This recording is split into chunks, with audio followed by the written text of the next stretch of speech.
नमस्कार दोस्तों, स्वागत है आपका अपनी YouTube channel Veeru Dwivedi education hub पर। उम्मीद करता हूं कि आप बेहतर होंगे, आपका परिवार पूर्ण रूप से स्वस्थ, खुशहाल और मस्त होगा डियर। आज हम बात करेंगे यूपी टेट के प्रीवियस ईयर एक प्रैक्टिस सेट की, जो कि हिंदी ग्रामर और हिंदी भाषा से रिलेट करता है। ये पिछले सत्र का यूपी टेट का पेपर है, इसको आप गहनता से समझते हुए चलिएगा। ये पेपर आपको आगे आने वाला यूपी टेट हो या शिक्षक भर्ती संबंधित आप प्रतियोगी परीक्षाओं की तैयारी कर रहे हैं तो ये आपको जरूर मददगार साबित होगा। तो शिद्दत से वीडियो को बिल्कुल वॉच कीजिएगा। पहली बार आए हैं, वीडियो अच्छा लगे तो चैनल को सब्सक्राइब कीजिएगा और फ्रेंड सर्किल के साथ इसको शेयर भी कीजिएगा। तो आइए शुरू करते हैं। पहला प्रश्न कह रहा है, निम्न में से कौन सी भाषा की न्यूनतम इकाई है? तो भाषा की न्यूनतम इकाई पूछ रहा है डियर। तो भाषा की न्यूनतम इकाई वर्ण होती है डियर। वी ऑप्शन एकदम करेक्ट है। भाषा की न्यूनतम इकाई को हम वर्ण कहते हैं डियर। हिंदी वर्णमाला में कुल वर्णों की संख्या कितनी है? पूरे वर्णमाला की बात कर रहा है, पूरे अक्षरों की बात पूछ रहा है। तो 52 होती है वर्णमाला में कुल वर्ण। अगर पूछ लेता स्वर कितने हैं और व्यंजन कितने हैं, तो व्यंजन आप कितने मार देते डियर? 33 मार देते आप व्यंजन। और अगर स्वर पूछ लेता तो आप 11 स्वर भी मार देते डियर। अगर पूर्ण स्वर पूछ ले, कभी कभी प्रश्न में लिखा होता है कि स्वर कितने हैं तो 11, अगर पूछ ले टोटल स्वर्ण कितनी है या पूर्ण स्वर कितने हैं तो आप 13 उत्तर मारिएगा डियर, नोट कर लीजिएगा। बात करते हैं अपने अगले प्रश्न की। वह पद समूह जो वाक्य में संज्ञा की विशेषता बताता है, यानी कि संज्ञा की विशेषता बता रहा है डियर, तो वो क्या हो जाएगा? विशेषण पदबंध का उदाहरण है ये। मान लीजिए रमेश बहुत अच्छा लड़का है, वह कॉलेज में हमेशा टॉप करता है। तो वह क्या है? वह रमेश का ही तो विशेषण पदबंध बता रहा है कि रमेश बहुत अच्छा लड़का है, और फिर फुल स्टॉप के बाद वह हमेशा टॉप करता है। तो वह किसकी विशेषता बता रहा है? वह किसका बोध करा रहा है? रमेश का। तो ये विशेषण पदबंध होगा डियर। इसका सी ऑप्शन एकदम करेक्ट है। ऐसे ही प्रश्न आते हैं डियर। रचना के आधार पर वाक्य के कितने भेद होते हैं? तो 3 भेद होते हैं डियर। बी ऑप्शन एकदम करेक्ट है। दिए गए वाक्य में कौन सा विराम चिन्ह आएगा? तो वाक्य नहीं दिया हुआ है डियर। चलते हैं अपने अगले प्रश्न की ओर। किस इस चिन्ह को कहा जाता है? जो आप देख रहे हैं ब्रैकेट में बंद है, ये क्या कौन सा निशान है, कौन सा विराम चिन्ह है पूछ रहा है। क्या पूर्ण विराम है, अर्ध विराम है, अल्प विराम है, या इनमें से कोई नहीं? तो जो आप ये देख रहे हैं डियर, ऐसे चिन्ह जो बना हुआ है ये अल्प विराम का चिन्ह बना हुआ है डियर। सी ऑप्शन एकदम करेक्ट है, नोट कर लीजिएगा। जिसके माता पिता ना हो, तो जिसका माता पिता नहीं होते डियर वो अनाथ होता है। अगर यही पूछ लेता जिसके माता पिता हो तो वो सनाथ हो जाता है डियर, नोट कर लीजिएगा। वाक्यांश के लिए एक जो है शब्द ऐसे ही पूछे जाते हैं पीएम। बात करते हैं अपने अगले प्रश्न की। ईश्वर में विश्वास रखने वाले को क्या कहते हैं? तो ईश्वर में जो विश्वास रखता है डियर उसको हम तो आस्तिक कह देते हैं कि क्या है, ये आस्तिक है।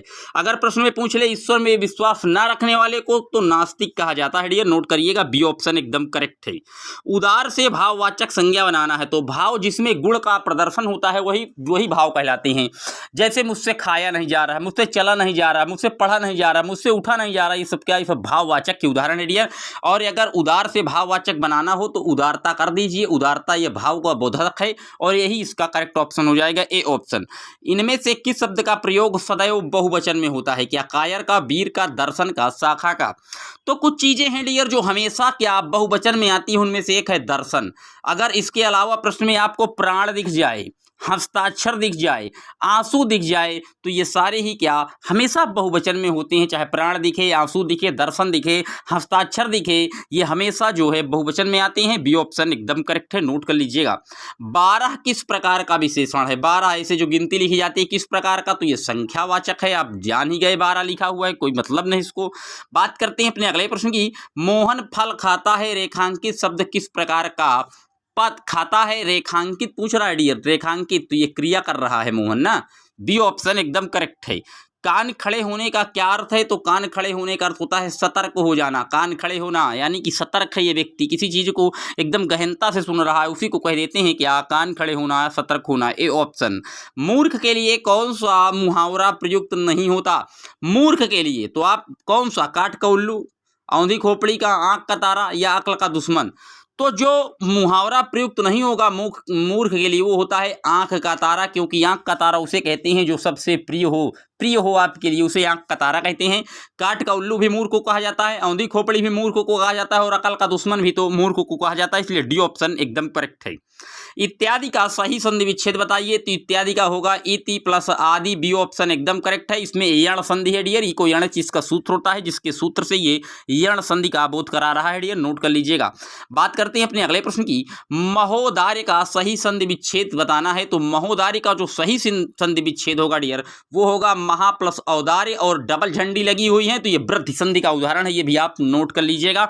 वृद्धि संधि यानी कि वृद्धि रेच से यहाँ पर वृद्धि संधि हुई है डियर, ए ऑप्शन एकदम करेक्ट है।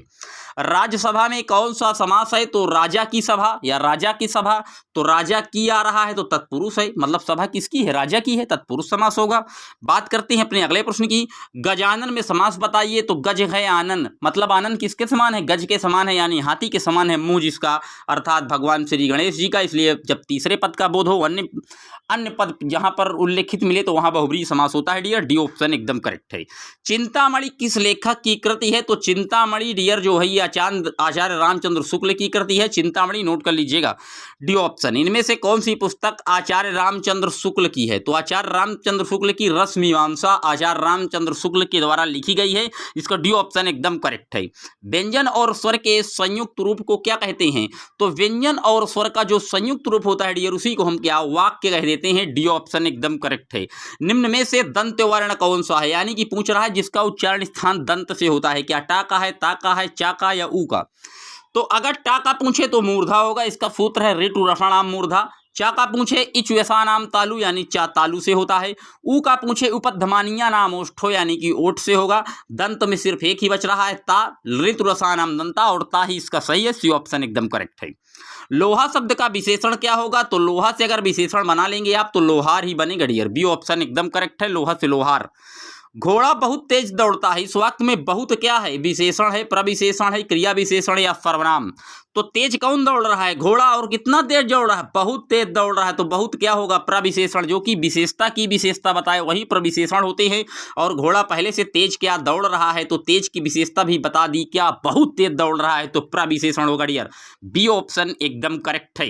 भाववाचक संज्ञा शब्द छांटिए, भाव किससे प्रकट हो रहा है, क्रोध से कि पर्वत से कि लड़की से कि रोहन से, तो क्रोध से भाव आ रहा है कि बच्चा क्या क्रोधित है, वह व्यक्ति क्रोधित है, तो उसका भाव प्रकट हो रहा है, इसलिए ए ऑप्शन एकदम करेक्ट है। डोरे डालने का अर्थ क्या है, डोरे डालना क्या प्रेम में फंसाना, बांधना या दुखी करना या फंदे में डालना।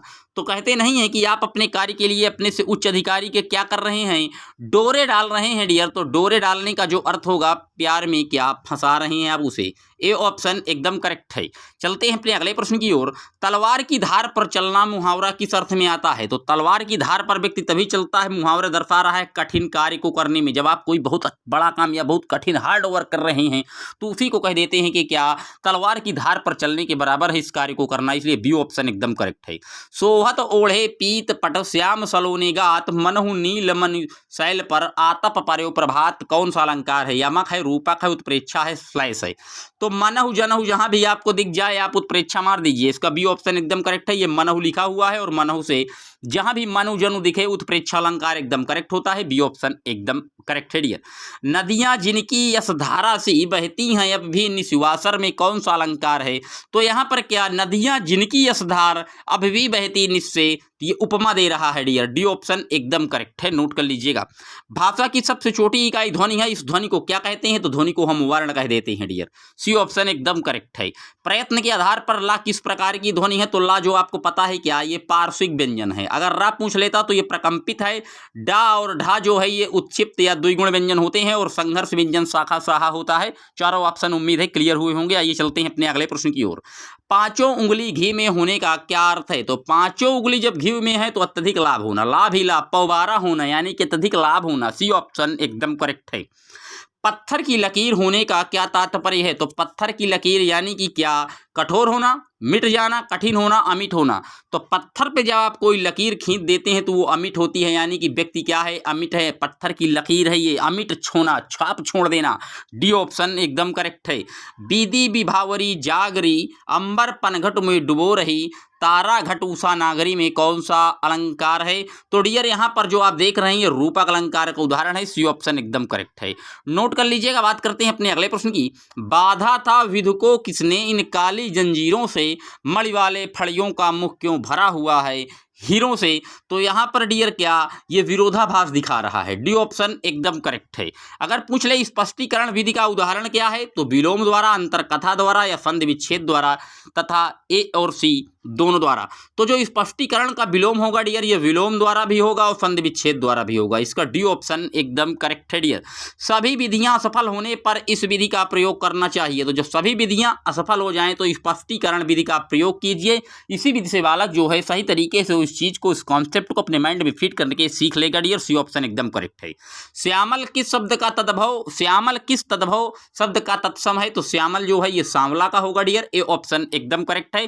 तद्भव और तत्सम आपको बता दे रहा हूं। तत्सम वो शब्द होते हैं जो संस्कृत भाषा से ज्यों का त्यों लिए गए हैं और उसी प्रकार से उनका यूज कर दिया जाता है, उनमें कोई भी परिवर्तन नहीं किया जाता, वो तत्सम कहलाते हैं। और जिनमें हम अपनी बोली के अनुसार, अपने भाषा के अनुसार, विविधता के अनुसार उसे बदल देते हैं वो तद्भव कहलाते हैं डियर। ये भी आप नोट कर लीजिएगा। खेत का तत्सम बताइए। तो खेत का जो तत्सम होगा डियर वो क्षेत्र होता है। सी ऑप्शन एकदम करेक्ट है। बात करते हैं आज के अगले और अंतिम प्रश्न की। विष्टा का तद्भव क्या होगा? तो विष्टा का जो तद्भव होता है वीट होता है और वीट को हम मलमूत्र, विष्टा को मलमूत्र ही तो कहते हैं, वीट को भी मलमूत्र के नाम से जानते हैं डियर। इसका डी ऑप्शन एकदम करेक्ट था। ये यूपी टेट के टॉप जो है 40 महत्वपूर्ण प्रश्न आपको मैंने एक स्पीड वीडियो के माध्यम से समझाया। उम्मीद करता हूं कि आपको वीडियो बिल्कुल शिद्दत से समझ में आ गया होगा। अगर मेरे प्रश्नों के समझाने के तरीका आपको अच्छा लगा है और आपको ऐसा लगा कि हम यहाँ से कुछ ज्ञान प्राप्त किए हैं तो वीडियो को अपने फ्रेंड सर्किल के साथ जरूर शेयर कीजिएगा और चैनल पर पहली बार आए हैं सब्सक्राइब कीजिएगा। मिलेंगे जल्द ही आपसे एक और वीडियो में, तब तक के लिए जय हिंद जय Bharat. Thanks for watching my video.